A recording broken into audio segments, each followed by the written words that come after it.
नमस्कार दोस्तों, मैं आचार्य राजेश चित्रकूटी। आज मैं आपको भोजन कक्ष के बारे में बताने जा रहा हूँ। भोजन कक्ष कहाँ होना चाहिए और इसके क्या फायदे हैं। दरअसल जिस जगह पे हम भोजन करते हैं तो वहाँ की जो एनर्जी होती है, या तो नेगेटिव एनर्जी होती है या पॉजिटिव एनर्जी होती है, जो भी होती है वो हमें प्रभावित करती है। अगर हम सही दिशा में बैठ के भोजन करते हैं तो हमारी सेहत पे उसका अच्छा असर पड़ता है। हमारी सेहत अच्छी रहती है, हमारा मन मस्तिष्क अच्छा रहता है और हमारा मन अच्छे से लगता भी है। अगर हम गलत एनर्जी पे बैठ के अगर भोजन करते हैं तो हमारे उसका सेहत पे भी निगेटिव असर पड़ता है और हमारे मन मस्तिष्क पे असर पड़ता है और हमारा मन भी डिस्टर्ब रहता है। तो इसीलिए वास्तुशास्त्र के बताए गए नियमों के अनुसार अगर हम सही दिशा पे भोजन कक्ष या डाइनिंग एरिया अपना बनाते हैं तो वहाँ पे बैठ के भोजन करने से हमारी सेहत भी अच्छी रहती है और हमारा मन मस्तिष्क भी अच्छा रहता है।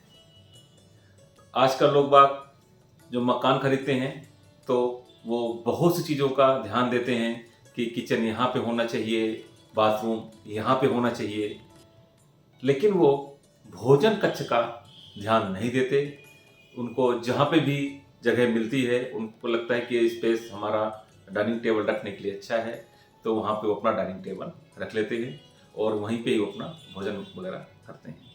आजकल तो डाइनिंग टेबल में भी लोग बाग कम भोजन करते हैं।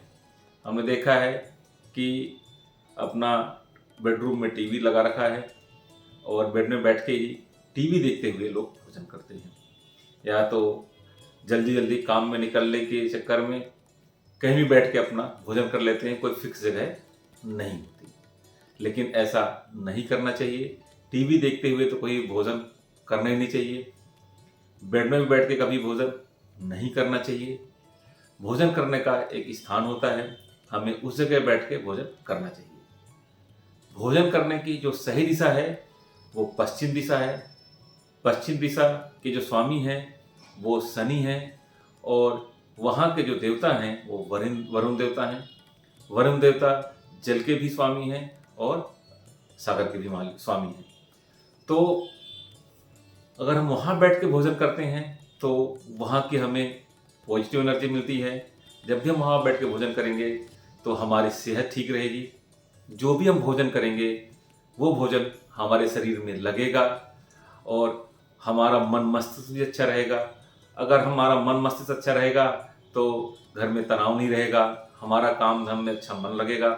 तो जब सही दिशा में आप बैठ के भोजन करेंगे तो आपके मन में जो स्ट्रेस रहता है वो काफ़ी कम हो जाएगा। घर चिड़चिड़ाहट भी कम हो जाएगी। तो इससे घर में तनाव भी कम होगा, गृह क्लेश की भी स्थितियाँ कम रहेंगी और आप भी जो काम करेंगे उसमें आपकी तरक्की भी होगी। कई बार देखा है कि हमारे पास भी लोग आते हैं, बताते हैं कि आचार्य जी हमारा बच्चा भोजन नहीं करता, खाना नहीं खाता, बड़े नखरे करता है, उसके पीछे पीछे घूमना पड़ता है, हमें ये नहीं खाना है, हमें वो नहीं खाना है। तो हमारे पास काफ़ी लोग आते हैं।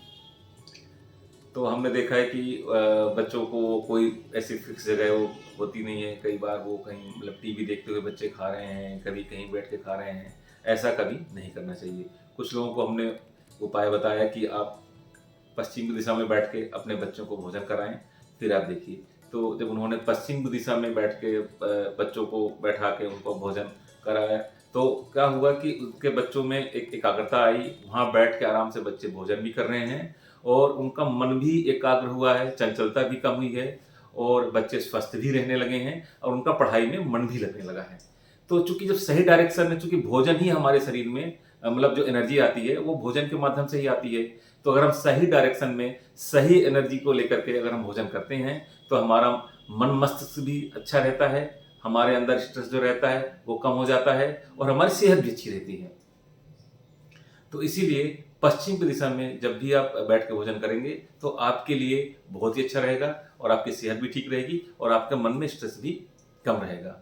जब भी हम भोजन करें तो वहाँ पे एक बहुत हल्का सा म्यूजिक वहाँ पे हमें बजाना चाहिए। कभी भोजन कक्ष में टीवी नहीं होना चाहिए। भोजन कक्ष में कभी लाउड म्यूजिक नहीं बजना चाहिए। तो भोजन कक्ष में परिवार के सहित जब आप पश्चिम में बैठ के भोजन करेंगे तो वहाँ बहुत ही सुख और शांति का, हंसी खुशी का आपको माहौल मिलेगा और घर में लड़ाई झगड़े भी नहीं होंगे, घर में तनाव भी नहीं होगा और घर घर में क्लेश भी नहीं होगा और आप बहुत अच्छा फील करेंगे। तो अगर आप पश्चिम दिशा में भोजन कक्ष बनाते हैं तो आपके लिए ये बहुत सारे ये फायदे होंगे। तो दोस्तों, ये रही जानकारी कि भोजन कक्ष किस दिशा में होना चाहिए और इसके क्या क्या फायदे हैं। अगर आपको ये जानकारी अच्छी लगती है तो इस चैनल को जरूर सब्सक्राइब करें ताकि आप अगला जो हमारा एपिसोड है उसको देख सकें। तो आज के लिए इतना ही। नमस्कार।